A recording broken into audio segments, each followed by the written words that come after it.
one of the girls in the class, she goes, would you say that's like the most dangerous plant is a mushroom? I said, absolutely not. Do you want to talk about a dangerous plant? A dangerous plant is spinach. Like a dangerous plant is something where you don't see an immediate effect and you eat massive quantities of it, and weeks and months and years later, you start to feel the effects of this accumulation of things like oxalates, and all of a sudden, then you're like, oh my God, what's causing this problem? And somebody's like, oh, it might be the spinach. And you'd be like, no, it's not the spinach. I've been eating spinach for 10 years. Well, exactly, that's the problem.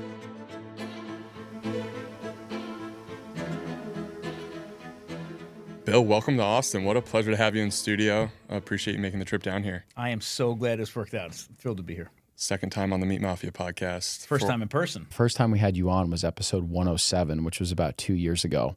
And we were explaining when we picked you up from the airport that we want to answer the question, is meat medicine, and cover a bunch of different subtopics. So nutrient density, hormone health, environmental health, etc. And something that Harry and I constantly go back and forth on is, are we designed evolutionarily to consume and thrive on meat? So we couldn't think of anyone better than an archaeologist, anthropologist, D1 wrestler, owner of the modern Stone Age kitchen. Well, I'm trying to think what else. Author of Eat Like a Human. Author of Eat Like a Human. Anything else? Wow. I think we're good. Hunted and foraged your meals for your family for a year straight too, right? Featured on National Geographic. So there's so much amazing work that you've done in this space, and we thought that to answer this question, you would just be an amazing guest. But I guess before we really dig into it, I know we dug into this a little bit on episode 107, but just your backstory for the audience and how you got into the anthropology and archaeology space, and just kind of maybe some misconceptions that you had around meat and food in general that you've cleared up over the years. I think that would be an amazing place to kick things off. Awesome. And so much has happened in the past 2 years anyhow. I think it's a great time to maybe reintroduce myself. So like you mentioned, by training, I'm an archaeologist and anthropologist, and my work is focused on ancestral, ancient, prehistoric, very old technologies. So things like stone tool technology, hunting technologies, tanning technologies, ceramic technologies, that sort of thing. And I hope that can lay maybe the groundwork. So I'm embedded in this. I've spent so many years of my life learning about it from some amazing professors, and most importantly, it's a hands-on application for all of it. So I learned how to replicate stone tools, how to make these things in order to better understand the archaeological record and interpret what was going on in the past.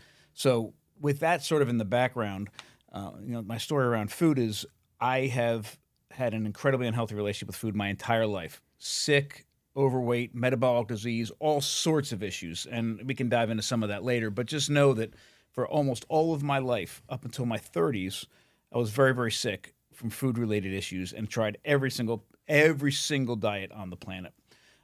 But when I realized that almost every single prehistoric technology has something to do with food, that everything changed. And it actually happened in the shower one day when I made that realization. But if you think about it, for 3.5 million years worth of time that our ancestors were developing different kinds of technologies. And so all the Albert Einsteins, all the best inventors and thinkers and minds of our ancestors were solely focused on creating technologies that allowed us to do something with food. It really drives home that idea that relationship between food and technology is incredibly important. And we already know the relationship between our dietary change over millions of years is directly related to our biological change over time. Literally, our dietary change, literally, I'm convinced, built us as humans. We know this part already, but if that technological link is such a big piece of it, then I think that's part of the conversation we really need to have with trying to understand how to feed ourselves properly. So I dove deep, and it was when I made that deep dive into understanding the role technology played in the past, and then starting to fill in gaps by living and working with indigenous and traditional groups all over the world and understanding what their traditional diets were, that I began to finally piece together a diet that made sense for me, completely transformed my own health. I applied it to my family, completely transformed my family's health, and now more recently, my family and I opened up the Modern Stone Age Kitchen. I think we just celebrated our 3rd year. We're in Chestertown, Maryland, on the Eastern Shore. We have a full-service restaurant now applying all these principles to our food. And we have 25 employees. Our team is amazing, and we're nourishing the community. And it's really, really powerful and really rewarding. Mm-hmm. And before I get off of that, I just want to say one thing. My wife and I, there's so much in the diet and health world when, people like us that are so like-minded, we say, these are the changes we need to make. And then we get faced with somebody telling us, so you can't do it. Like, it's not possible. It can't be done. There's all these, the first thing that comes up is all these barriers. If my wife and I had a business degree or even had ever taken a business class, we would have never opened that restaurant. Yeah. And we're only 3 years in. I know we're young now, but we have built in 3 years something that was unbuildable. And we have, because all of everything that we do is focused on creating safety, nutrient density, and bioavailability in food. We have a very strict list of things we always do and things we never do that we've never varied from or left.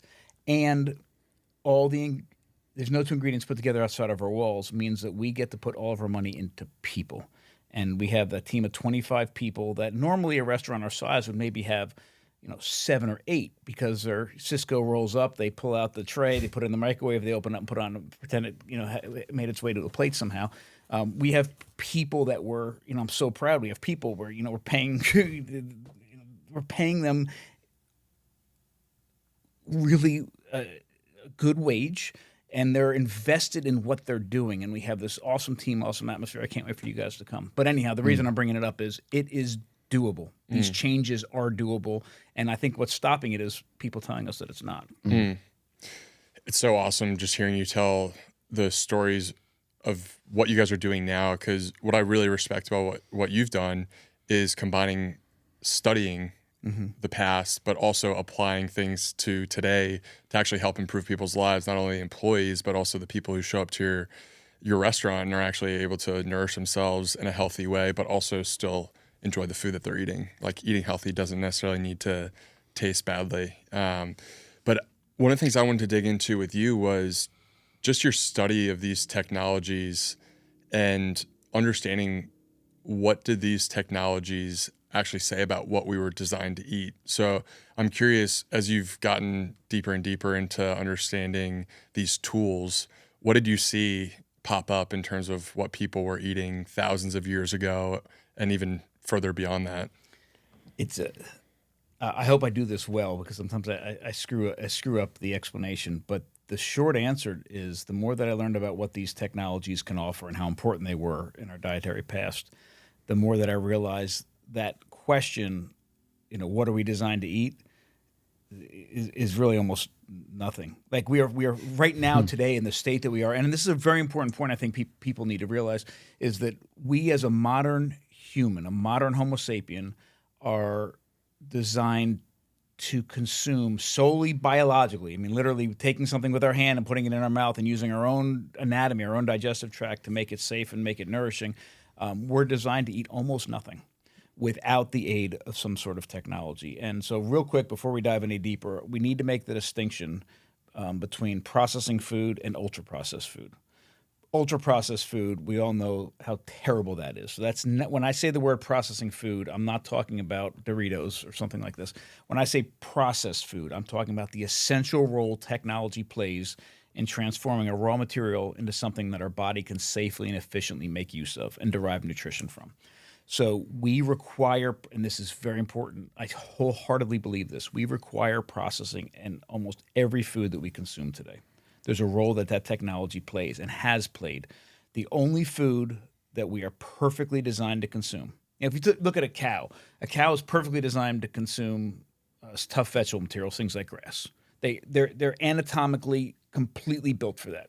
Granivorous birds are designed to perfectly to consume grains right off of a stalk. The only food that modern day Homo sapiens are perfectly designed to consume without any assistance at all is dairy from our mothers, raw milk from our mothers, and that is only for a short period of time. And then after we get weaned, we suppress or lose the ability to do that perfectly inside of our own bodies. So where are we left with now? We're left with bodies that over 3.5 million years of evolutionary change in conjunction with all the technological developments of all that 3.5 million years that allowed us to process food outside of our bodies, we built these incredibly huge bodies, massive nutrient-needy brains that require massive nutrition in both nutrient density and bioavailability, but our digestive tracts are not built for the task because they didn't have to be. As we were building these brains, as we were building these bodies, we were creating these incredible technologies that did a better job outside of our body to this food than anything that would have happened on the inside. So our digestive tract didn't grow in relation to our bodies. We have out-eaten our digestive tracts. So we require processing of foods, especially plants, in order to make them safe. We require processing of foods, especially plants, to make the nutrients that are inside of it accessible to our bodies. And even if, in those rare occasions where there's some plants that have some nutrients that are safe and are somewhat accessible, our body accesses them better when they're at least processed a little bit. From your perspective, did technology allow us to ultimately go from gatherer to hunter? Because I've heard that we've eaten meat for 2.5 million years. That's the statistic that I go back to. I don't know if that's correct, but I feel like I remember you on episode 107 saying that we started off as gatherers, and then with the usage, incorporation of certain technologies, it allowed us to actually be able to hunt and get access to these nutrients from animals that were never accessible before. We did, but there's a step even in between that. So the quick sort of dietary timeline and technology is a piece of this as well. I usually start at somewhere between 5 and 7 million years ago because that's when we first stood upright. So anything that was literally resembling us and our ancestors, and really in my mind, starts between 5 and 7 million years ago. Upright standing, culture at some level, community having individuals that were ancestors. They were full gatherers, no technologies whatsoever. So every bit of food that they ate, they collected with their hands or their mouths. They chewed with the only physical processing was with their teeth, and the only chemical processing was happening inside of their digestive tract. So we at the time were still wild animals grabbing food and eating that food and subsisting solely on that food. So we were solely gatherers. And the only foods that were in the diet at the time were a very limited amount of hyper-seasonal, hyper-local vegetables and fruits and a whole bunch of bugs. And of the three, the most reliable food resource, the most nutrient-dense food resource, the most safe food source of all of it were the insects. And we were small, and our brains were small, and that did fine. I mean, we were able to subsist on that. Not much was changing for millions of years over that entirety of that time. At 3.4 million years ago, that's the date right now at least, because that's the oldest tool we found, and it's found in conjunction with butchered bones of animals. We introduced scavenged meat into our diet. So we didn't kill the animal, but what's left on the savannah after the predator ate all the good parts out of the inside, we could go and access because we were cutting pieces of meat off and bringing them back to safety, sharing it with other groups. So we go from 5 to 7 million years ago, gatherers, to scavenger gatherers at about 3.5 million years ago. So we introduced meat into the diet. And then at about 2 million years ago, we start hunting. So that change from scavenger gatherer to hunter gatherer happens at about 2 million years ago. And it's a really significant point in prehistory in my mind, because it's also at that time that our brains and our bodies grow to almost modern proportions. So it's Homo erectus, huge bodies. Brains are not as big as ours, but damn close. It's one of the biggest jumps, actually the biggest jump in brain size we've ever seen. And the two technological developments that happen at the same time are the introduction of hunting and the introduction of fire. So fire does a lot of things, but I think it's the introduction of hunting that's a significant change, because what we see is scavenger gatherers are only eating meat and a little bit of marrow, but eating meat. They're eating the leftover meat from an animal that's been killed by another animal. But when we start hunting, we're the predators. We have first access to every part of that animal. We have access to the blood, the fat, the organs, all the offal, the most nutrient-dense, bioavailable parts of that animal, and obviously also the meat, and can take animals down at will. So it's that moment that I believe we really started to become human the way that we think about it. And then, lots of wonderful developments over 2 million years, and then we hit the agricultural revolution, the industrial revolution, and we're the products of that. Do you have any theories or hypothesis around why we were choosing to go from these different stages of scavenger to hunter? Because in theory, there's an added risk there. Going out and some of these animals are aggressive, and you're having to take them on, whereas eating plants is not as dangerous. So I'm curious. Actually, no, it's a lot more dangerous. Yeah, okay. One of the things we posted about this about 1.5 years ago, I said, the difference between plants and animals is animals will kill you when they're alive, and plants will kill you when they're dead. So I think it's very, very true. the image I have in my head, and there's no single thing that I've ever seen in the archaeological record that says this is exactly what happened. This is all interpretation just based upon my own experience and the way I perceive the way things were happening in the past. And again, we even talk about millions of years in our conversation here. We're generalizing and a lot of diversity.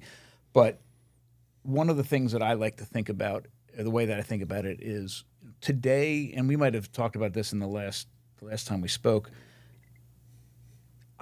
modern Americans want to eat all day long and not get fat. I mean, when we get down to it, that's really what they want to do. And you can see it in the packaging. You can see it in the marketing. You go to the grocery store, and people are selecting food because it's advertising what it doesn't have in it. Low fat, low carb, whatever. And we seek out nutrient-free food. Not us, but most Americans seek out nutrient-free foods and then pay a whole lot of money to go to the gym and get on a treadmill. It's the exact opposite of the way we humans have approached food for the entirety of the time that we've been on the planet. We've always been doing the opposite. We've always been doing everything that we can to get the most amount of nutrition with the least amount of work. And that, when you really think about it, that's exactly what those steps are showing. Where every one of those steps, up until the agricultural revolution, everything changes, but every one of those steps, we're actually working less hard to get a lot more nutrition in return. So real quick, let me just do a little bit of a segue because it's very important. If we think about the technologies involved with including plants in our diets and including animals in our diets, there's a very big difference. There's two very big differences. One is if we divide that into the technologies required to get the food, to access it, and then the technology is required to process the food or at least make it as safe and nutrient-dense and bioavailable for our bodies. There's very big differences. Plants require almost nothing to get. Now, this is all hunter-gatherer. This isn't agricultural stuff. Hunter-gatherers, we've spent a lot of time with hunter-gatherers all over the world. Every one of them has a digging stick, some version of a stick to put it in the ground and dig up some roots and corms and tubers. But other than that, maybe a sharp edge to cut some things, but we're talking about collective foraging, right? Using your fingers. Almost no technological investment to get a wild plant.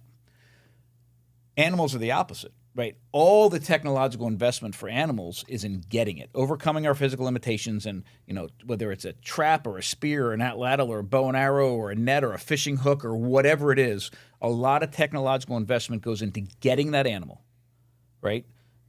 But once you have that animal, I mean, you just need a sharp edge. You don't even have to cook it, right? All you need is something to cut it open, and you have this incredibly safe, nutrient-dense, bioavailable food in front of you. But plants are the exact opposite on that other end, right? The real work starts once you have that plant, and you have to detoxify it, and then you have to do a massive amount of work to make the nutrients in it available to our bodies. So if you look over time, almost all the technological input for animals was getting the animal. Almost all the technological input for plants was making a plant safe and more nutrient dense and or bioavailable to our bodies. But one of the things that's been, and I didn't even know it at the time because I wasn't as animal focused 20 years ago as I am now. But for 20 years, one of the major things that I've focused on in my research is indigenous and traditional ways of detoxifying plants. Like, it fascinates me. And the amount and the complexity of it is just off the charts. Like, it is unbelievable the ways that people have figured out how to make a plant that has no business going into our mouth safe enough that we can derive some nutrition from it. And on one level, you say, wow, that's really cool. That's really ingenious. And then you have somebody like Anthony Chafee say, well, then why the hell bother? Like, why would you even spend any time with it? So I truly believe plants are a lot. Yes, is there a risk with some of these animals, maybe hunting wise? Potentially for some of them. But what's the most dangerous to me is plants. And with that, I would say, what's most dangerous is, I did a foraging tour for a school last fall. And it was beautiful. We go out into the woods. The school was located right on the edge of the river, and it was a beautiful campus. There's trees everywhere, and we're walking through the woods. We're doing this couple-hour foraging tour. It was great. We're identifying all these plants. We're sampling some and doing all this stuff. And we come across this one mushroom, this jack-o'-lantern mushroom, which is incredibly poisonous. And one of the girls in the class, she goes, would you say that poison? Oh, my God. Would you say that's like the most dangerous plant is a mushroom? And I said, absolutely not. You just said that would kill you. I said, if I ate that plant, if I ate that mushroom and you saw me die, that is an incredibly safe mushroom for everybody else in this group because nobody else would ever eat it. Like, you'd never eat it. I said, you want to talk about a dangerous plant? A dangerous plant is spinach. Like, a dangerous plant is something where you don't see an immediate effect and you eat massive quantities of it, and weeks and months and years later, you start to feel the effects of this accumulation of things like oxalates, and all of a sudden, then you're like, oh my God, what's causing this problem? And somebody's like, oh, it might be the spinach. And you'd be like, no, it's not the spinach. I've been eating spinach for 10 years. Like, well, exactly, that's the problem. So now, especially in the past where you have plants where you don't have the ways that we can identify, blood tests and other things that are going on. In the past, when we're including plants in our diet that we've detoxified to the point where we have this image that they're safe, but 10 years down the road, they're causing some sort of harm, and we can't connect that plant consumption of it for 10 years and whatever effects that to me is the most dangerous. How do you feel about Dr. Chafee's perspective on, like, instead of detoxifying, just cut them out in general? Do you agree with that at all? I think he's 100% spot on. If the focus is, and I've had I was talking to him about somebody he was working with in Canada that was almost entirely meat-based, and I forget the exact conversation, but she was still using some herbs in her cooking, like flavor level, right? Like very minute amount. And I forget what symptoms she still had. And he finally said, look, just take them out. Just try it. Just take it all out.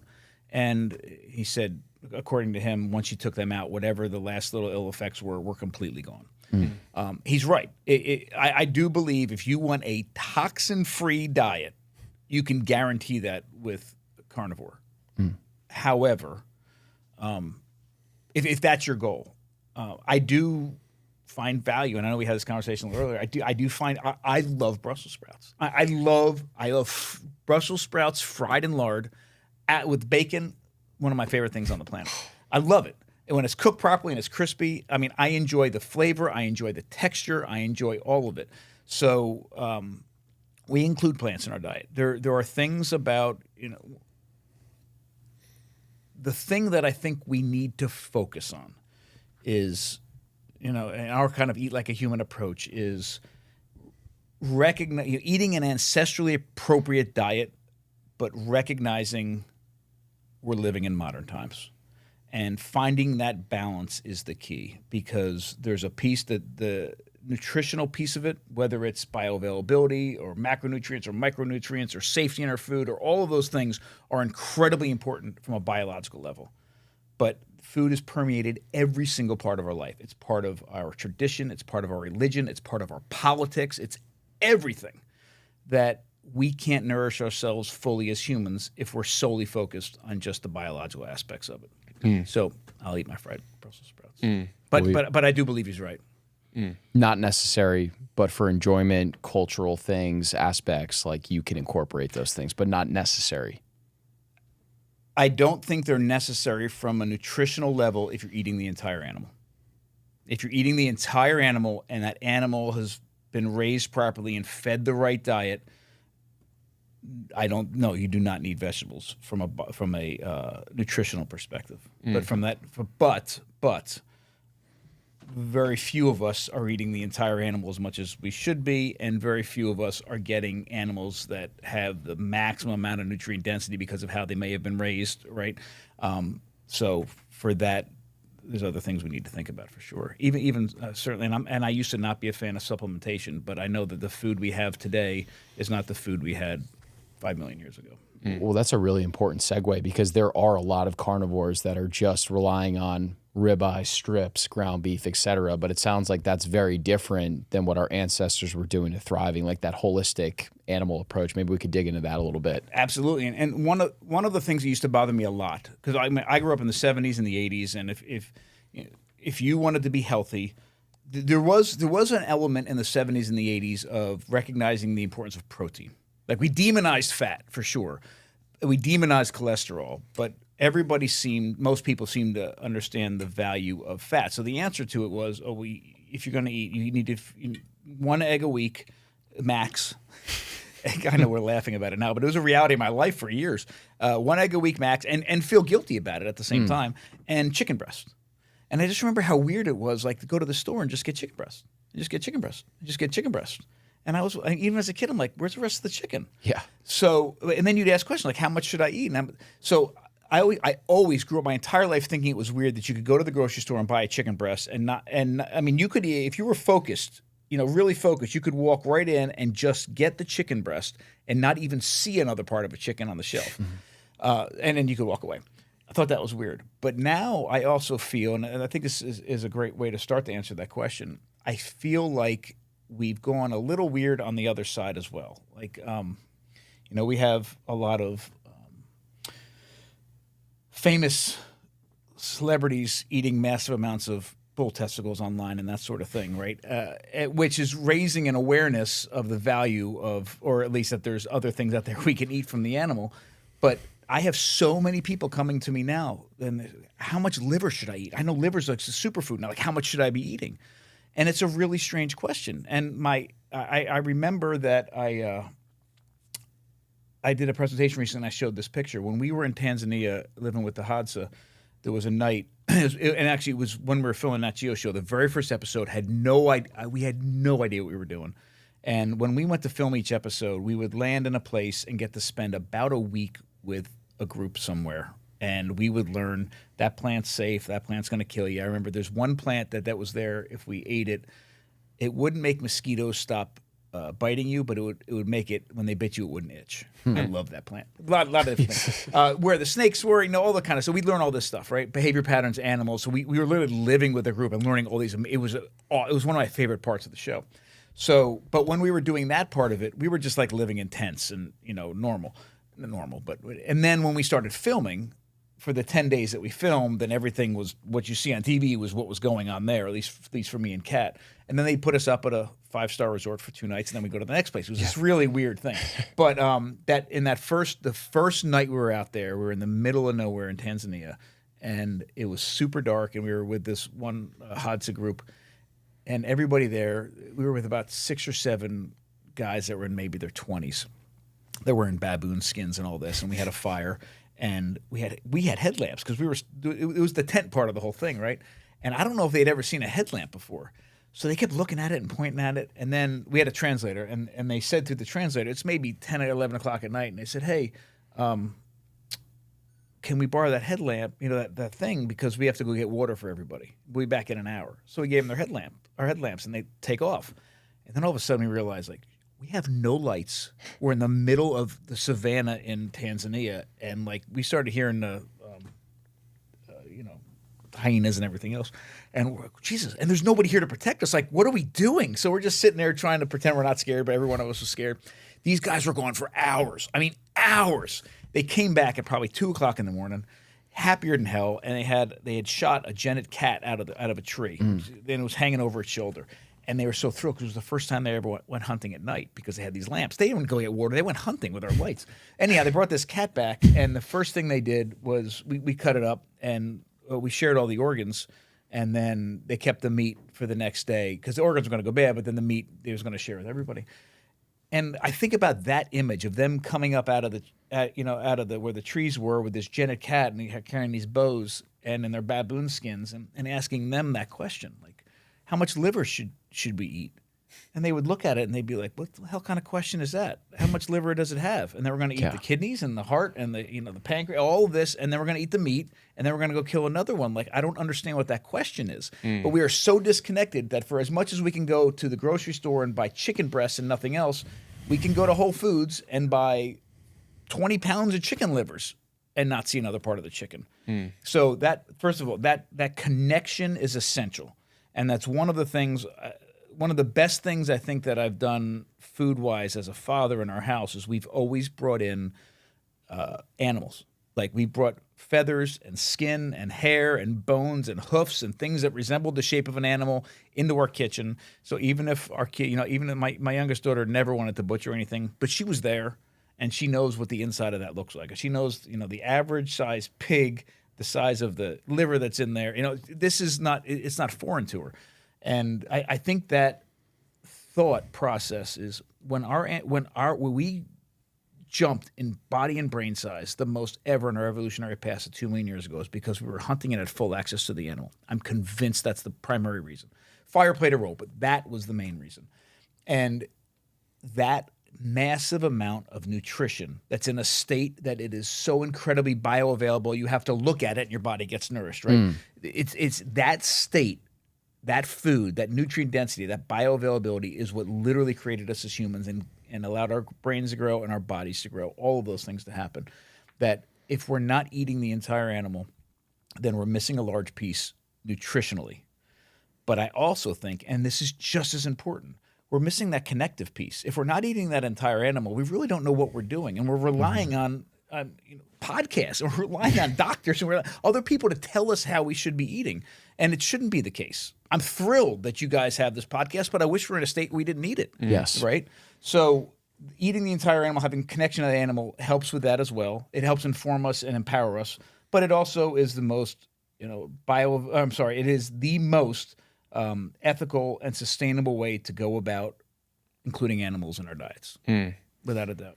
It's so interesting how our relationship with food has changed through these different arcs of human history, where the agricultural revolution, where skills changed from hunting to actually like stewarding these animals' lives just so they're going to be consumed as food.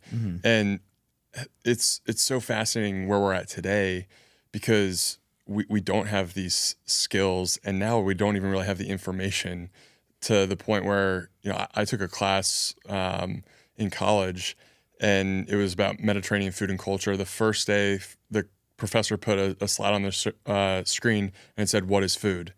And I'm like, all right, like this is like kind of a funny premise to ask a bunch of college kids, but it really got to the point, like, we've grown so disconnected from food.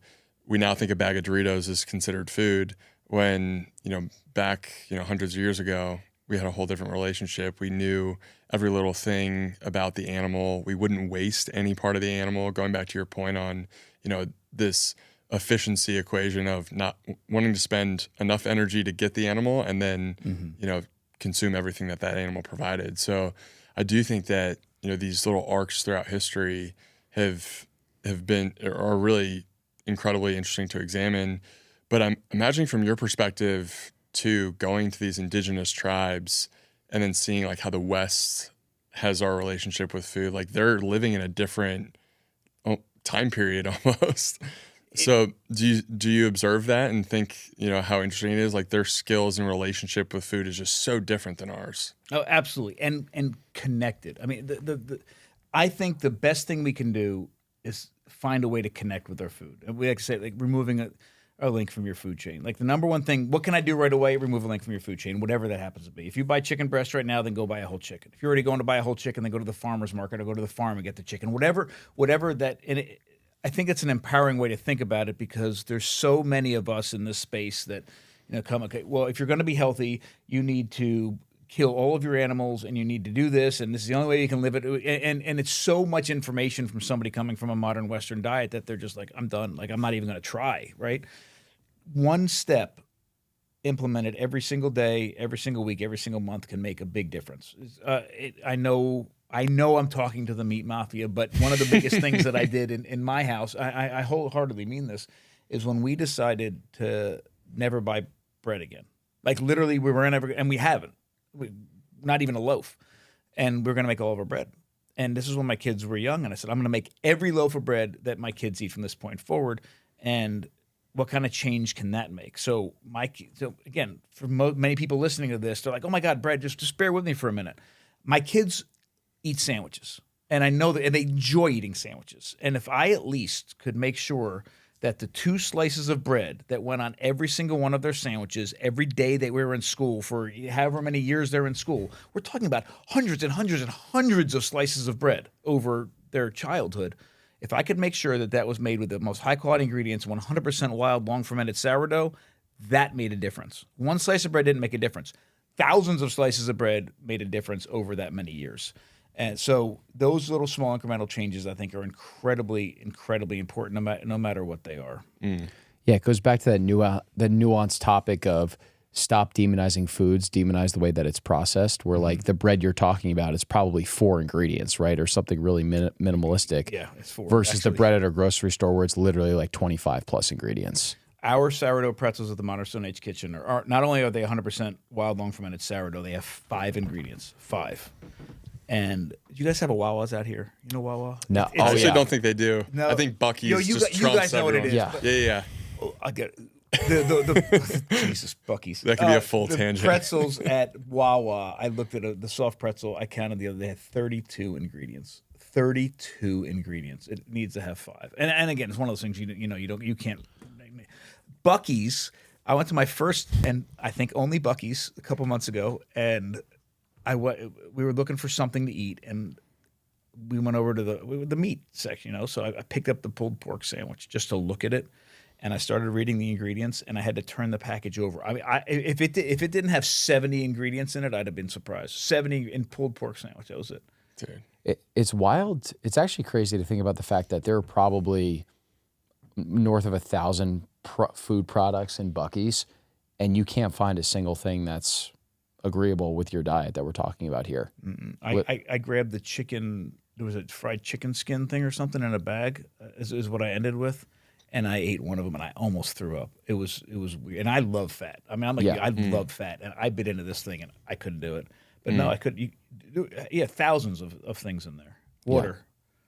I'll eat the water. Water and fasting, and right? At least we have that. Yeah. But that's the beautiful thing about what you're talking about is like when you really develop this amazing metabolic machinery, it is such a good point that you make where your body almost makes the switch from how many what's the maximum number of calories I need to thrive versus like what's the minimal number of calories. And I remember when I was going through my own journey, rewiring my relationship with food, like having a meal where like I was just conditioning to eating everything on my plate. And I think I had like a nice fatty steak with some vegetables.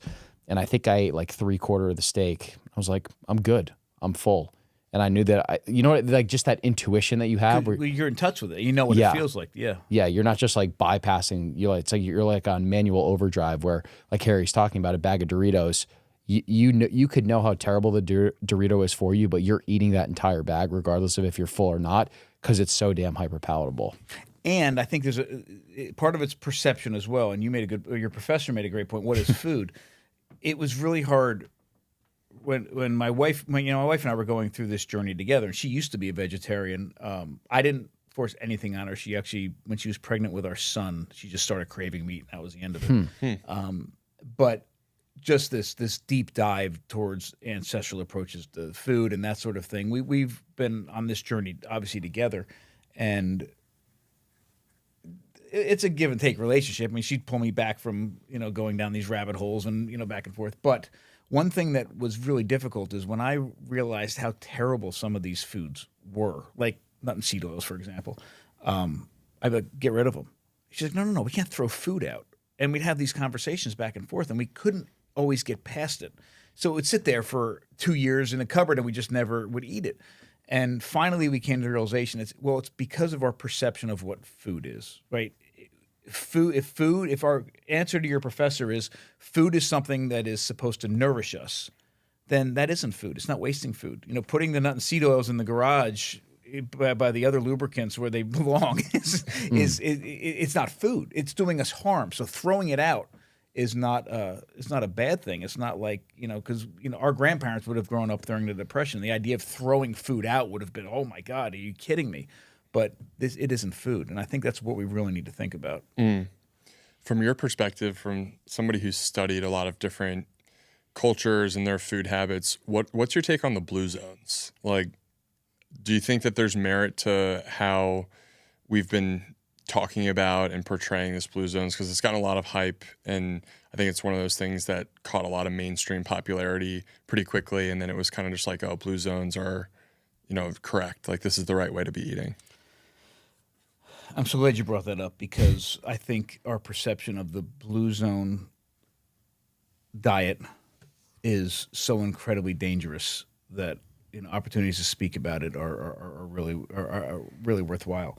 My family and I went to Sardinia last year believe it or not, the main reason we went to Sardinia was to do research on detoxification of acorns using ash and clay for this ancient bread called panispelli, but that's a whole other purpose. But this was stemming from this research that I had been doing for 20 years I learned about this one bread and ways of detoxifying it. We see this geophagy, the intentional consumption of earth, coming up over and over again in ancestral human diets. And any opportunity I had to witness somebody today that's still practicing it, I wanted to take advantage of, because there's not many animals do it all the time, but not many human populations still intentionally consuming earth. It's the main reason I went to Bolivia to do that with potatoes. But I learned about this, and I spent 10 years trying to find somebody that still made this bread. Pliny the Elder wrote about it. Actually, it's a fairly famous bread. It's a precursor, supposedly, to polenta. It's made out of acorns. But I kept hitting dead ends, and everybody said, nobody knows how to do this anymore. It isn't a practice anymore. And I'm like, there's got to be somebody.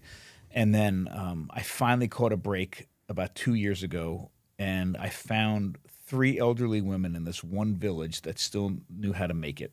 But it turns out they were way too old to meet with anybody, but they had taught their son.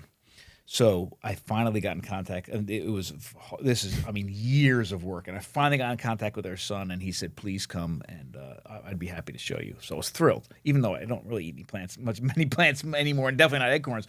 But okay, we're going to go. We're going to go. But what are the things in Sardinia I really want to learn beyond acorns? And there were a couple things I really wanted to learn. So I didn't even know that much about the Blue Zone stuff when I was setting up this trip for the family. And what I wanted to learn most was the most rudimentary form of cheese making. They still practice there, and it's called caio de cabretto. And they take a baby goat, and they bring the goat to its mother and have it milk from its mother, have it feed from its mother, fills its stomach with milk, and then slaughter the goat immediately and pull the goat, and hang the stomach up. And 10 days later, you eat the cheese. I mean, it's amazing in the simplicity. Wow. So the milk is raw, teeming with live bacteria at the right temperature. It's already in the process of fermenting as soon as it hits that stomach. And then the chymosin enzyme is produced in the stomach because it's an unweaned calf, so it starts to coagulate, and it's fermenting and coagulating, and it's dehydrating a little bit. All of it's happening right there in that stomach for 10 days. So I wanted to do that. There's something called troteleria, which is the rest of that goat, like every other part of that goat except for the skin and the feet are consumed. The skin, the feet, and the large intestine contents. Every other part of that goat is consumed. So it's not like you take the stomach out and the goat goes away. It's like it was one. So that, and then a few other cheese and animal related things. So I knew I wanted to do that, and I got in contact with this amazing woman named Gisela Rubiu, who's a food historian, an older woman, and she's Sardinian, but she's a food historian in Sardinia. Wrote several books on traditional Sardinian food, and through a translator, I set this all up. She said, "Come visit us. I'll get you all set up. We'll go and do this and do all this." Well, it turns out the place I wanted to go to visit, and I didn't even realize it until we got there. It was Villa Grande. It's the epicenter of the first Blue Zone ever identified. And we lived with a family there, and we ate with a couple families there. And every meal, this is exactly what I experienced. Number one, it was some of the most intense animal and dairy research I've ever witnessed. In the middle of the Blue Zone. Living with the family that was there that we're eating with, a couple of things that are really important. Number one is every meal. One of the things I pride ourselves on at the restaurant is that there are no 2 ingredients put together outside of those walls. So when you come in and eat, you're one link away from all of that food. Like literally, it's all been made there. If you have a question about that food, somebody in that room can answer it because we made it, right? But that's rare for meals nowadays, especially going into somebody's home. Every single meal that we ate, not only did somebody in that room make it, but somebody in that room raised it, slaughtered it, butchered it, like every piece of it. It came off of their land. And I mean, it isn't like we ate a little bit of an organ. Like it was full 3-course meals, like food everywhere. And every ingredient came from somebody there. Except for one case, the most extravagant meal we ate. And I mean, this was a typical Italian, like multi-hour meal. The only food that we consumed at that table that somebody in that room didn't harvest and grow and make and prepare themselves was the wine, and it was Gisela's nephew or uncle or somebody that made it. Like literally, that is how connected we were to the food. It was brilliant. The reality of the Blue Zones is, and some of it, and I think they were very smart in the way they portrayed it on the net. I only watched some of the Netflix stuff because I couldn't take it too long, but they did a great job of telling you a whole bunch of stuff that was true about lifestyle, and then they threw in the food with a complete switch. And you already trusted them because this stuff was real, and then they wanted you to believe this, and it was false. The reality there is the people there are super old. Like, it's true. Like, old people everywhere and living. It wasn't old people dying. It was old people thriving. This village is on the side of a mountain, and they're walking up and down the mountain. I mean, there's a guy that lived in the house next door to the house we stayed in, 103 years old. He lived on the second floor. He went up and down the steps every day by himself. Wow. It was unbelievable. When we arrived there, we had been driving through Sardinia, and the roads, everybody in the car was sick. We were exhausted. It was hours and hours and hours we were driving. We pulled up. All we wanted to do was lay down. And that woman, Gisela, came up. She was so excited. Come on, let's go. Let's go for a walk. Like, the first thing. Anytime they have a break, they go for a walk. And it's not like flat. Like, we're on the eastern shore of Maryland. Everything's flat. Up and down the mountains. Walking and walking and walking. Very old. Very, very kind to one another. And I asked them, I said, okay, I know everybody. It's cliche when I realized where we actually were. What's the secret? I know it's not one thing. What's the secret? And the answer everybody said was, we're nice to each other. We're kind. It wasn't because they ate minestrone soup. It was because they were kind. Those things were real. It was slow pace, always moving. The things that you didn't see there, which you would expect from a Western perspective of a community of people that had such age, right? Is you'd expect to see gyms and nutritionists on every corner telling you how to eat and a place for you to work out. And you'd expect to see a whole bunch of like old folks' homes, right? None of that, because nobody questioned their food. Nobody had any questions about their food. You sat in a room, and somebody in that room, if you had a question, somebody would answer it. They didn't need that. They weren't going to gym. Now, none of them were jacked, but they were all fit, right? Because they were always moving. And they didn't need old folks' homes because they literally are living these entire amazing lives and then keeling over dead. Like, they're living into their hundreds. They're not dying into their hundreds. The food itself, though, I don't know that's the main part you were talking about. The food itself was the exact opposite of what was portrayed on TV. If the vegetable animal switch was the complete opposite, and it wasn't meat, it was animal. It was beautiful. Every single part of the animal. And a large reliance on fermented dairy as well. Very little vegetables. Any vegetable they had, they grew themselves. So there was olive oil. I know people listening are going to cringe. There was some eggplant, which I know is a nightshade. There's eggplant. There was garlic. There was basil.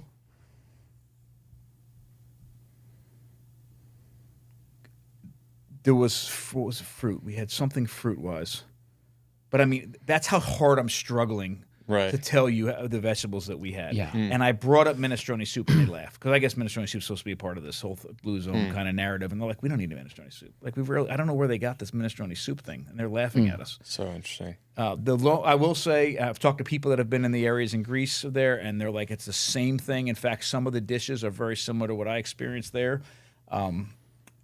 And, you know, Mary Ruddick has had experiences in some of these places. I've talked to her at length. It's the same across the board, except for the Loma Linda, or whatever the heck that place is. I mean, that one, I think they've probably categorized that one properly.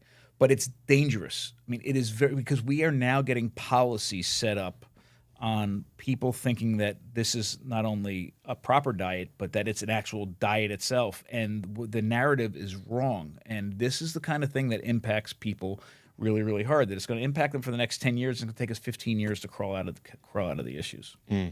Bill, have you done any research into like the Seventh-day Adventist Church connection to the Blue Zones?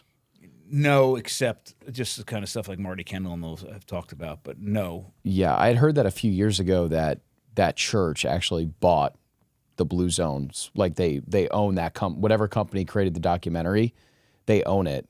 And so for anyone that doesn't know about that church, it's literally where John Harvey Kellogg came from, where they essentially believe that, you know, eating meat makes you impure.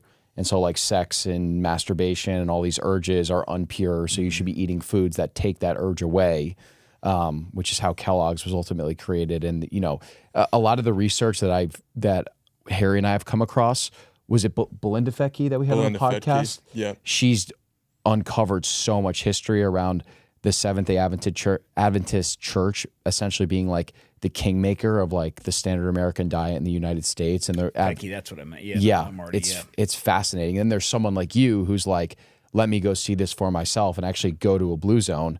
And you're saying full autonomy over their meals, incredibly animal intensive. They're getting basically zone 2 cardio in every day because they're just walking hills. And they have that community and that connection as well, which is such an important piece. Like, I've even had meals that aren't that good, but because I'm eating it with Harry or our friends, it like feels nourishing, even if the food might not be like strict carnivore or meat-based or something like that. And that's exactly what I'm talking about. And it's that space in the middle where I think full nourishment really can come from. And that's where it's found. The thing we need to remember is it's never one thing. Now, if you're deficient in something, one thing can make all the difference, right? We know this, like pellagra and niacin, like we know that's the case. But for trying to look at things like longevity, for example, or true metabolic health, it isn't one thing. This one thing isn't going to make or break it. It is, things, first of all, small things that happen incrementally over time that are a consistent part of your life. But it's that entire package, and we are really unique, weird creatures as humans, and we need So first off, I think one of the most important things, simplified things we can think about every time we eat in order to nourish ourselves properly. The one thing we need to do, and I might have said this last time, and I wholeheartedly believe it, is if all you do is make sure that at every meal you get up from the table feeling better than from when you sat down, you're headed in the right direction. I mean, it's such a simple thing, but I mean, really, if that's what you. But the way you achieve that is by nourishing food, the right context, the right people, the right time. All of those things fall into place. That's nourishment for a human. We're different than every other animal, and that's where some of these conversations where it really starts to borderline orthorexia. And it's on both sides. It's on the animal side, animal base, and it's on the plant based side too. It's those.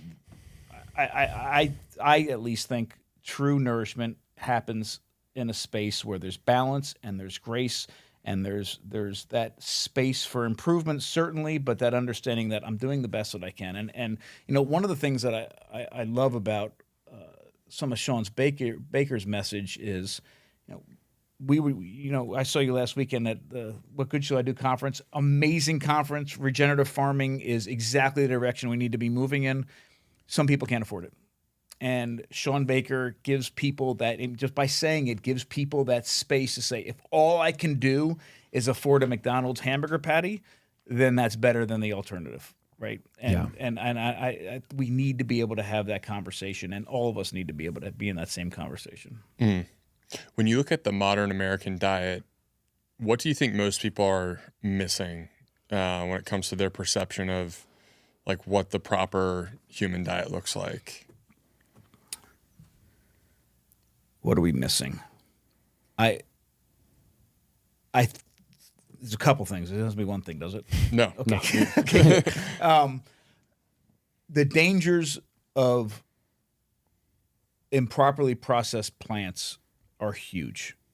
So it's bigger for people that are, obviously plant-based, but it's still important for those of us who are even animal-based, but including some plants in our diets. I think it's very dangerous for people in the keto world who are relying on, sort of fake versions of food that you normally would have in it. So everything from some of the fake sugars, but things like almond flour, which I think is one of the most terrible things on the planet. But the dangers of plants is important, but also the power of food processing, the proper processing, like I mentioned, is important. And I'll give you maybe just a couple examples, but this is a small one, but I think it's a good poster child. When Instapot first came out, Instapot is a great kitchen tool. It's great. But one of the things they were boasting about was that it's such a good pressure cooker that you don't have to soak the beans. You could just take dried kidney beans, put them in the water, put them in the pressure cooker, and you could get out something with a very similar texture than if you went to all that work of letting it soak overnight. the reality is beans need to be soaked and cooked. One doesn't do it. Soaking and cooking together are the only way to properly detoxify them. And it's very dangerous to just skip one of those steps. So that's very important. Nixtamalizing maize is very important. Putting grains through either sprouting or sourdough process is crucial to making sure that they're safe enough for us to eat, and then we can derive nutrition from it. Eating kidney beans that haven't been processed properly is very dangerous. But any one of those other things by itself isn't necessarily a very big deal. But that was the mainstay of our diets for a very long time. Like if we had vegetables in, they were processed properly, right? Things in the plants world were processed properly. And the fact that none of them, for many of us, are being processed properly, that also is a cumulative effect to the issues. And I also believe that, to bring it to the animals, I also believe that there's not enough of us taking in a whole animal approach to our meat. And the ramifications of that, like we started to talk about earlier, are huge from a nutritional perspective. So the part of the half of the animal that we're not eating is not only more nutritious, but it has a larger diversity of nutrients in it than just the meat does. So from a nutritional perspective, that's very important. But as well from that ethical perspective, from the sustainability perspective, from the economical perspective, all of these things, the connected perspective, all of those things come into play.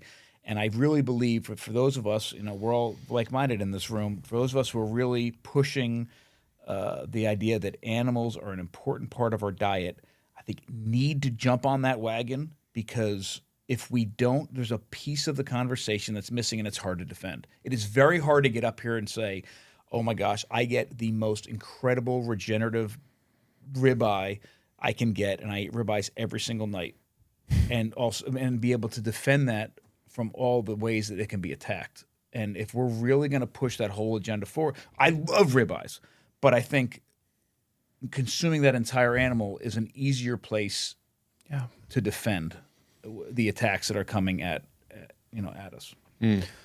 What is your reaction to just meat being the scapegoat for metabolic disease, understanding, your evolutionary relationship and research with food? You had mentioned that we've been hunting and consuming animals for about 2.3 million years. The statistic now is that I heard from Sacred Cows that the average American consumes less than 2 ounces of red meat a day, yet 63% of our ultra-processed calories, 63% of all calories are in the form of ultra-processed foods. So it's very interesting to me that red meat is the scapegoat, understanding those statistics, and I'd love to get your reaction on that. Well, it's ridiculous. I mean, I don't even know how to answer that, because that being a scapegoat is so incredibly insane. It's hard to tell from an archaeological perspective how much meat was in the diet, right? I mean, we can tell something's been butchered. We can tell in many cases an animal's been killed. There's a lot of things that we can tell. But to be able to say meat made this much of a percentage in the past of a diet is a very difficult thing. I would suggest impossible thing to ascertain. So to start to answer that question, then I would say the best evidence I have then is by looking at the living traditional groups that I've had access to. And in every one of those cases, animals were center stage, no matter where we were, no matter what climate we were in, no matter what the resource base was where people were. I mean, it was animals. And I know it's sort of cliche, and it's kind of funny when Sean Baker and others talk about it, but like nobody painted pictures of plants on cave walls, right? There is, by the way, and I know I want to talk about it later, there are some examples of bugs being painted on cave walls, but I mean, it's the center. And you don't sit around a campfire and tell a story about the route you pulled up. You sit around the campfire and talk about the hunt. Animals, I am 100% convinced animals were the center of our diets for millions of years. I'm equally convinced that we included plants in almost all cases throughout that entire time. It wasn't the center stage, but we have been eating plants for the entirety of that as well. And I haven't dove into the medical literature as much as somebody like, say, Anthony Chafee has. I mean, his recent stuff he was talking about with heart attacks, and when I don't know if you saw that, was fascinating. No. But animals have been in our diets forever. the entire animal has been in our diet for 2 million years, and it is only a recent phenomenon that we started taking the animals out of our diets, taking the fat out of our meat, taking the organs out of our animals, out of our plates. So we asked you before we hit record here whether or not you thought Americans were going to be healthier or sicker 50 years from now. And I'm curious, if you think that we're going to get healthier, what role do you think meat plays in that? Like, do you think meat can be part of the cure going forwards in terms of reversing some of these chronic diseases that so many people are dealing with, and obesity and autoimmune issues that just seem to be so much more prevalent today than prior? I think it's the only way. I don't think it can be part of it. I think it's the only way that it's going to happen. I do think, though, and I know it was a great question, are Americans going to get healthier in the next 50 years? I don't know. I do know that I'm excited because there's so many amazing voices in this space right now doing wonderful things and educating people and inspiring people and empowering people that I think we're headed in the right direction for that. In order to do it, though, and this is really important, we have to find commonalities. The only way that we're going to be able to get to a place like that is if we can put a full-blown carnivore and a vegan at a table together and have a conversation. And believe it or not, and I'm convinced of this, and I know a lot of people listening to this probably just shut it off, but and I apologize if I did that. We share more in common with a thoughtful vegan than we think.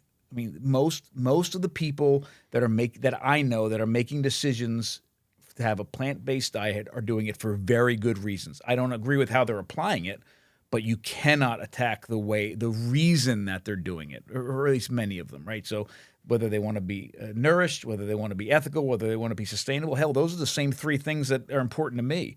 We're just applying it differently. And if we keep we're fighting so many things in this world right now. I mean, the basic thing that should be nourishing us should be a thing that draws us all together, that we need to get together and have those conversations. Keto folks should be talking to sourdough bakers. I'm convinced of this.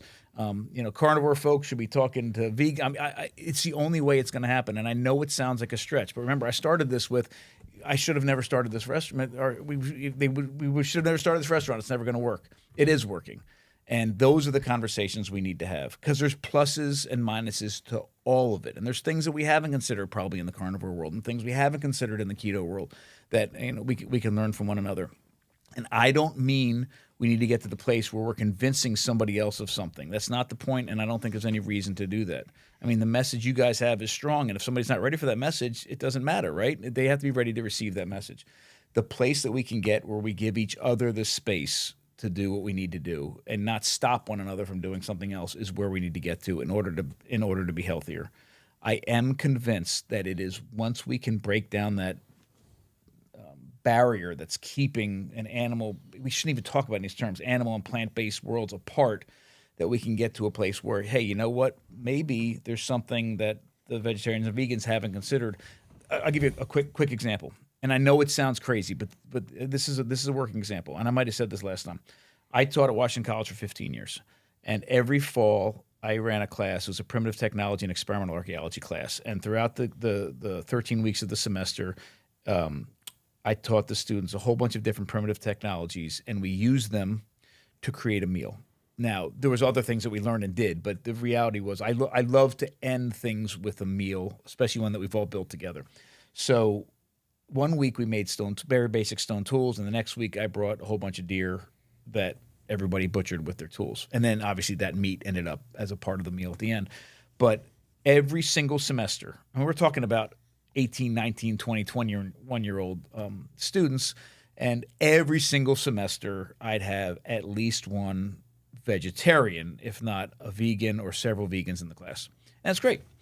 And I told them, and I wholeheartedly meant this, look, you need to be there. The purpose of this activity is to show this tool that has been helped make us human, has been in use over 3.5 million years, how effective it actually is. I don't need you to touch the deer. I don't need you to cut into the deer, but I need you to be there, and I promise you will not, and I meant it, you will not get marked down. You just need to be there. And they knew I meant it. There was never once when I didn't get a student in that class elbow deep inside of that deer.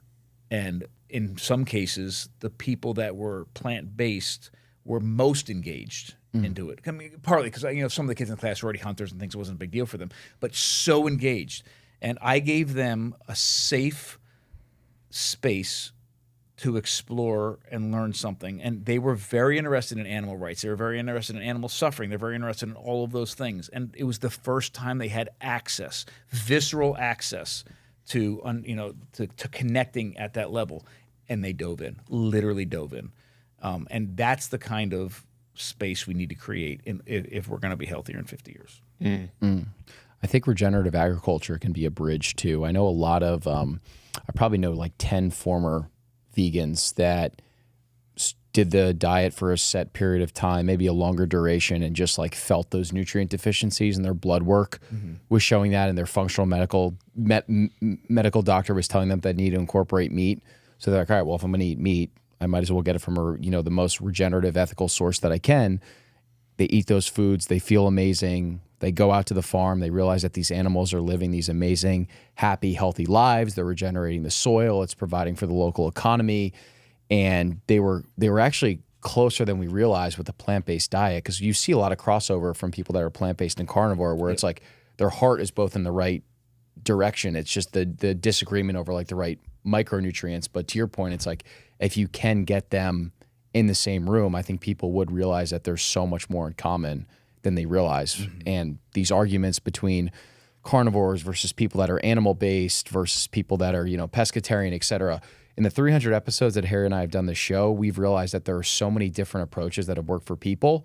The one commonality is that meat is just the centerpiece to a lot of these people that really are thriving. And then the rest of what you want to do with your diet, I think it comes down to experimentation and you taking autonomy over your own diet and lifestyle. 100%. And I also think, the regenerative farming is a huge piece. You're absolutely right. And I also think, some people are very dead set, whether it's carnivore or plant, but whatever it is, they're very dead set. And no matter what you say, they're not going to change their mind for themselves. But I do think when you start bringing in conversations about how to feed your kids or how to feed your family, sometimes minds can get opened up.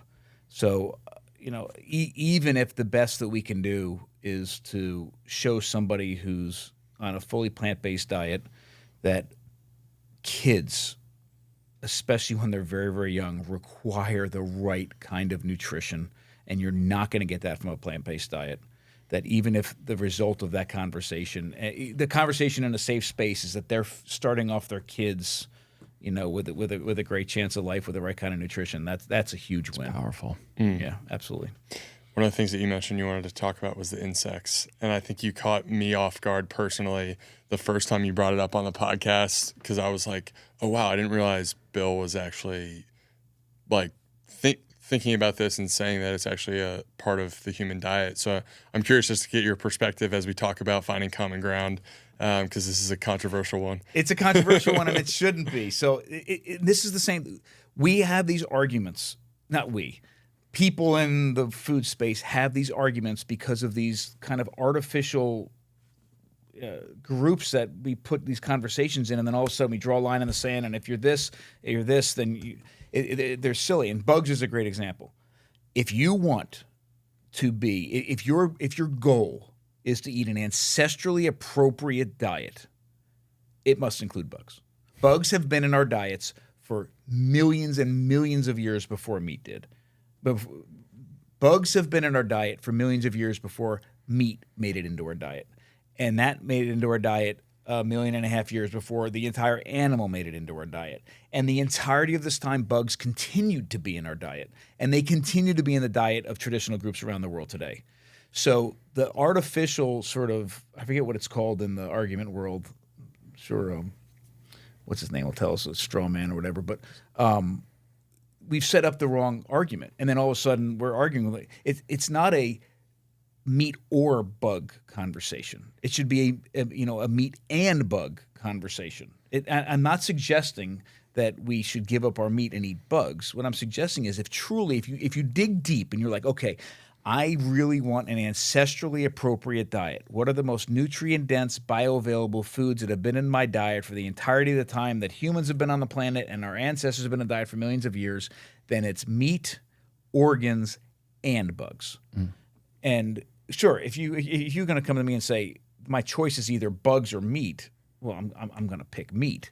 But again, we've created this weird argument. It's not bugs or meat; it's bugs and meat. The reality is, bugs are incredibly nourishing. They're incredibly nutrient dense.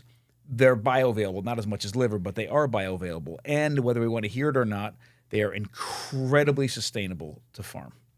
And those are some major markers in my mind for how I should be selected. Now, I don't eat a whole lot of bugs. We do. We serve bugs at the restaurant. We make these organic crickets were raised for human consumption at this great farm in Canada called Entomo Farms. And we make these kind of protein bombs that are wonderful with raw honey. They're fantastic. And we do a couple of events that have insects in them. I don't eat a lot of bugs, but I don't dismiss them because of some other agenda. Bugs are something we should really consider. And if you're grossed out about it, I know some people are like, oh my God, I'm not eating bugs, like you drew the line. First of all, you just cherry-picked an ancestral thing. Like you literally, by saying no bugs, you just artificially, based on your modern perceptions of food and comfort and all of this, artificially just dismiss something that's been in our diet for millions of years and literally, whether you want to believe it or not, helped create your ancestors as humans. You're here in a major part, because we ate a ton of bugs in the past. But if this helps, one of the things we have to tell people when they buy our anything we make out of insects is, if you're allergic to shellfish, you're probably going to be allergic to this. It's the same chitin. And if you think about it, you look at crabs, you look at lobsters, they are insects in the ocean. We're just talking about land insects here. So again, we made this weird distinction. I'll pay a lot of money for lobster, but don't put a cricket in front of me and all of a sudden you're taking away my meat. It's a weird conversation. Weird argument. There's a lot of nuance to it, right? Because it's probably triggering to people that think that they're following an ancestral diet. And it's like, no, you're eating the most bioavailable foods, but if you actually want to be fully ancestral, this is actually what we were eating. It was bugs and beef. Yeah. Should make a shirt, beef and bugs. Beef and bugs. I like that. Yeah. Now, and I'm not telling anybody, please. The message isn't go out and eat a whole lot of bugs, or you're not going to be healthy if you don't eat bugs. The message is one of, again, giving each other the space to really have a conversation and stop setting up these, you can still be Instagram famous if you don't, poo-poo on somebody else. Like it is possible. And or create these really weird arguments and then all of a sudden draw a line. It is a weird argument. This is a great example of somebody set up an argument that suggested by eating bugs, we're not allowed to eat meat any longer. And that's not what the conversation should be. And I'm not saying that everybody needs to eat bugs, but if you do want to do it, I can tell you there are ways of preparing them that are incredibly delicious. And to me, it was a really great mental exercise. For as much as for some people, eating a bite of liver is a huge step, right? But for those of us who have taken that step, right, eaten spleen or liver or kidney and realized not only the benefit of it, but the coolness of being able to take that step mentally to do it. This is another great example of something that we can do. Any other bug recipes you like? Is there a way to make it in like a soup or something like that tastes? Yeah, if anybody, it's kind of like pluck, for example. Yeah. Pluck is a great way. Pluck seasoning is a great way. James Barry is a really good friend of mine, to take organ meats and get them into our diets without that huge mental leap, at least immediately, because it's delicious and it's spice, all the seasoning is great. A lot of insects, especially crickets and mealworms, are getting ground up into powder and can get put into all sorts of things very, very easily. Into shakes, it can get, if you're baking with it, you can bake with it. You can do a lot of different things with the powder, and you don't have necessarily that ick factor of pulling a wing out of your tooth or something. Yeah, I just think the bug conversation is easily dismissed, and it's kind of a meme, I feel like, online with like they want you to eat the bugs. So the fact that you're bold enough to actually just bring this conversation to the forefront speaks to, I think, your intellectual honesty and just ability to like approach these things from a place of just like true integrity. And I think, you know, that's something that not a whole lot of people can say. So well, yeah, thank you. You know, I think, you know, most people are out there probably just saying the things that get them most popular, as you kind of alluded to. So, you know, a really good friend of mine, Steve Watts, is one of my mentors. He unfortunately passed a few years ago, but he was the guy that was responsible for making everything in the movie Castaway. He's amazing. A great primitive technologist, great teacher, great mentor. But he told me once that he really believes in the power of fire. He said, you know, for up until recent times, every major decision around the world was made around a fire. I think it's pretty powerful. I would further that and say almost every meaningful conversation in our lives happens around a table. Mm-hmm. It happens around a meal. I mean, that's what humans do differently with food, the way that we share food, the way that we celebrate it. And that, you know, the image of a meal means things, the value of the meal, all of those things. To me, when I think about what it really means to be human, it's what happens around a table with nourishing food, great people, and the space to have real conversations. That's where learning, all of those things take place. And that I really love that question, that 50-year question. I keep coming back to it in my head as we're talking. And I want to be able to have that space and help create that space where we're all sitting down at the table and having real conversations. No judgment, none of it. I mean, even when I said it, I mean, to be honest, I said, you know, vegans and carnivores and all this. I'm coming from a plant or an animal-based position. You know, we need to come together and understand we're all doing these things for the same reasons, or most of us are at least, right? But I even said it with maybe one day they're going to learn, you know, how important animals, and so I'm even coming to it biased, and I shouldn't be, but having that kind of a conversation is where we need to get to, because we're not going to do any good fighting the way that we're fighting. And then when you start, you know, coming down and then there's infighting in the keto world, and there's infighting, all of it's absolutely ridiculous. It's crazy. All just about like, what should we be eating to make us healthy?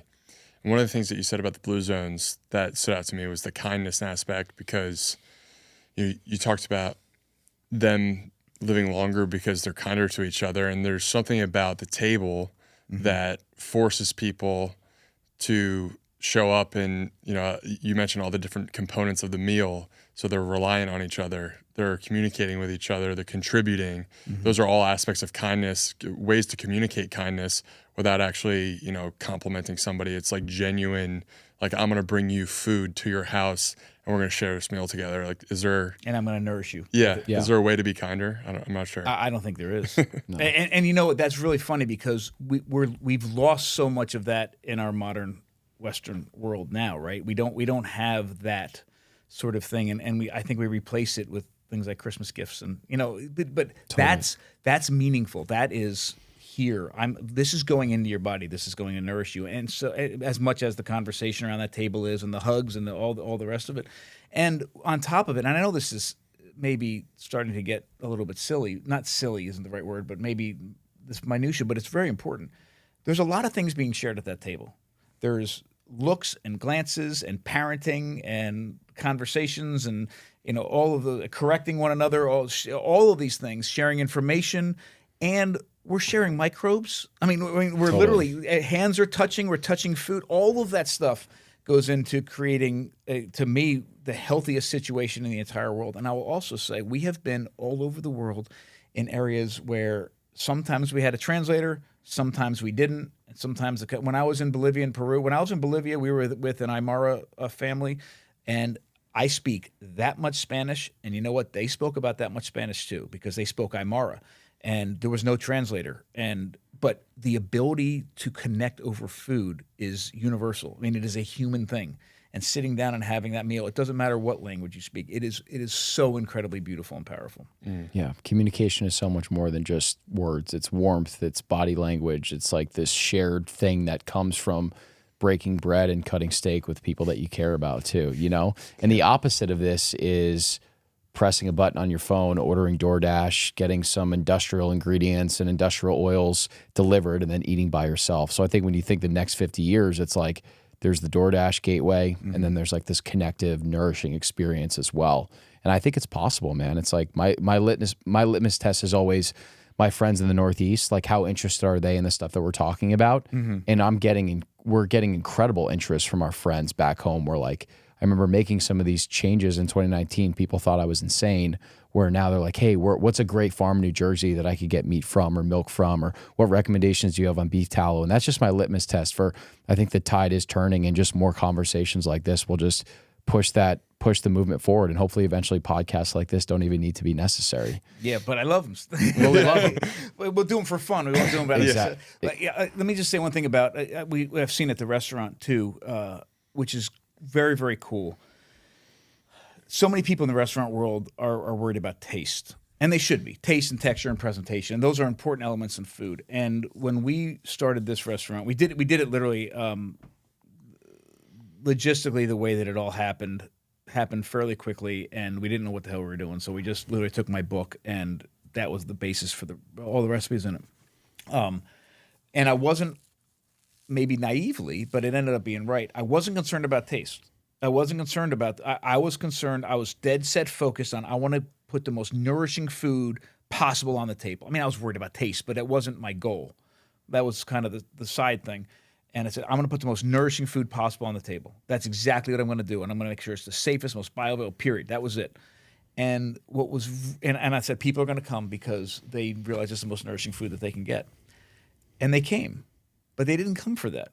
Out of, 80% of the people came because they were interested in what the new restaurant in town was, but then they stayed and kept coming because the food was good and they felt good after it.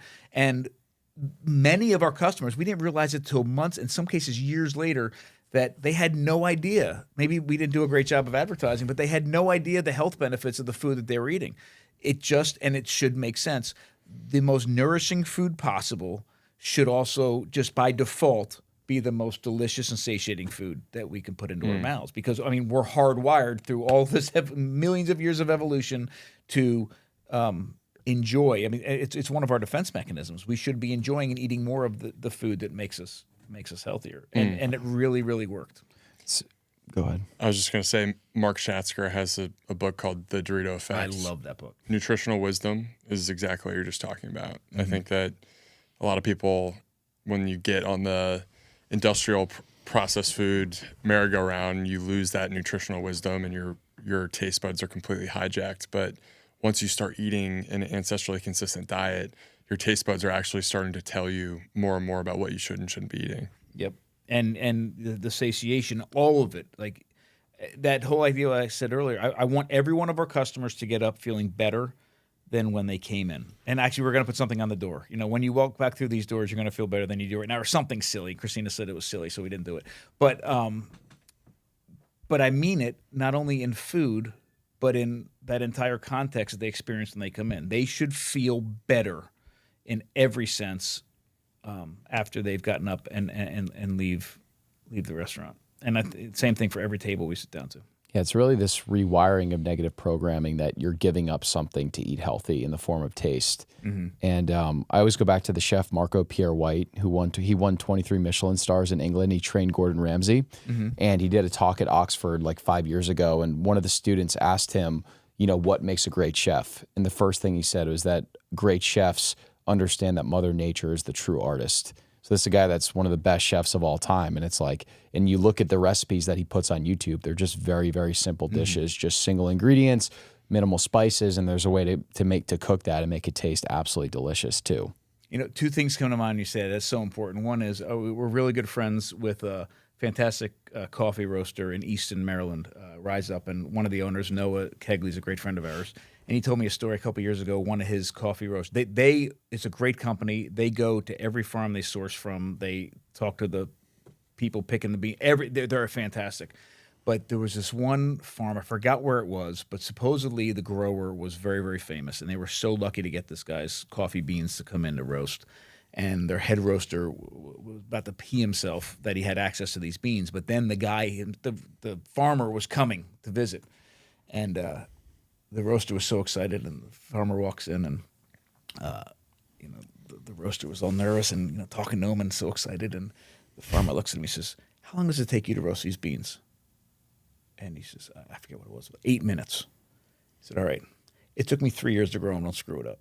Like, and I mean, we think about the role of the roaster or of the chef, and they're very important roles. But everything that went in before it is incredibly important. And I guess to do the coffee beans correctly, I don't know much about it, but it took 3 years of hard work to end up with those beans. And then this guy's going to make or break it in an 8-minute roast. And I thought that was very powerful. But I don't want to take anything away also from the power of what happens in the kitchen. So probably one of the most rewarding things that I've ever done in the kitchen was the week before COVID hit. I was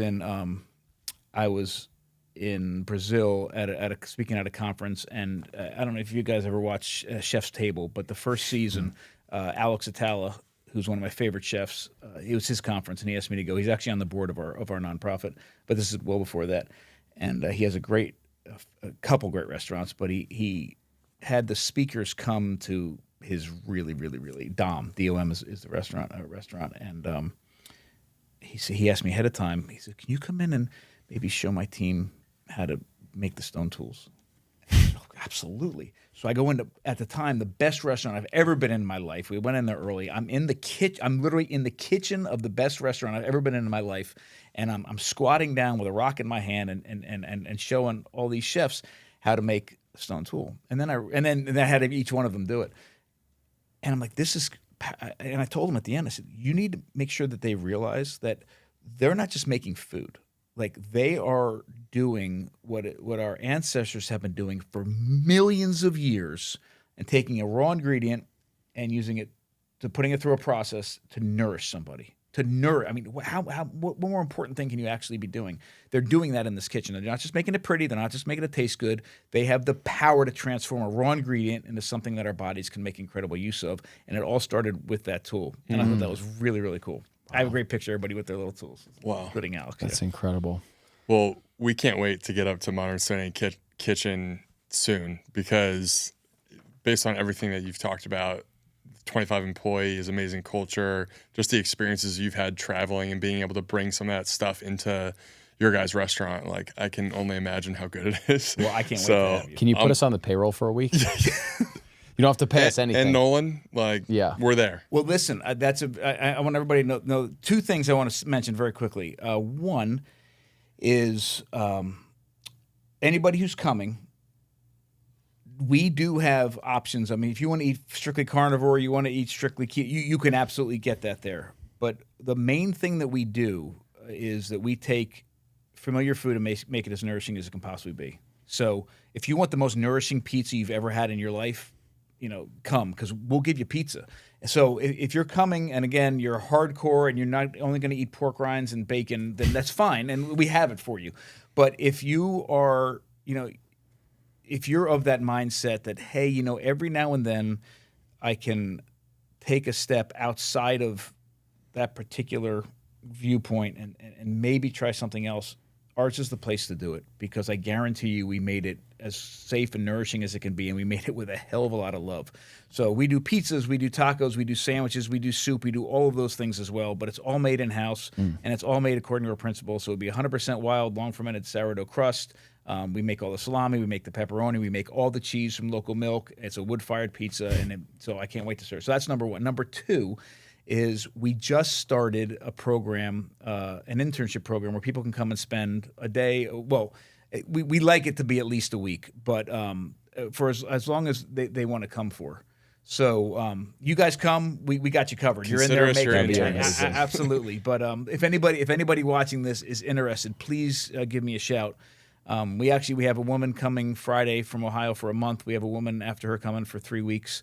And the great thing is, you can do all of it. You could focus on sourdough and just make sourdough bread, or you can focus on butchering and just butcher, or you can do a little bit of all of it and ferment vegetables and make cheese and butcher and do all those pieces. So we consider ourselves two things: a teaching kitchen, and also in the literary world now, there's open source access to these peer-reviewed articles and things like this.